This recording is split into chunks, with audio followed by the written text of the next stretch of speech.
ठीक है सर्फी साहिबा, तो फिर अगले हफ्ते इसी दिन की अपॉइंटमेंट होगी। कॉल करने का शुक्रिया, मिलते हैं, बाय बाय। जान जान, कैसी हो तुम? हमेशा की तरह। हाँ, आज का दिन बहुत टफ था। मैंने कॉफी ब्रेक लिया है, तुम्हें कुछ चाहिए? नहीं शुक्रिया। पानी या एप्पल? आमिर साहब आज नहीं आएंगे हुरैन। अच्छा, लेकिन क्यों? उनके पेशेंट आमिर का वेट कर रहे हैं बेसब्री से। तो तुम देख लो उन्हें। एक पेशेंट कोमा में है, बहुत अफसोस हुआ मुझे। शायद वो उसके साथ होगा। एक मरीजा कोमा में है, इसके अलावा और कोई प्रॉब्लम नहीं। यानी आमिर साहब आज नहीं हाँ, आएंगे। लेकिन ऐसा तो नहीं होता। यानी तुम्हें तो पता ही है कि आमिर कभी अपने पेशेंट्स को इग्नोर नहीं करता है ना? हाँ, लेकिन आज बदकिस्मती से किया है। एफसून भी नहीं है। वो कहाँ है? इस बारे में तो मैं बिल्कुल नहीं जानती हुरैन साहिबा।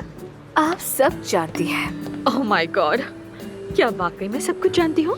जानती हैं, जानती हैं।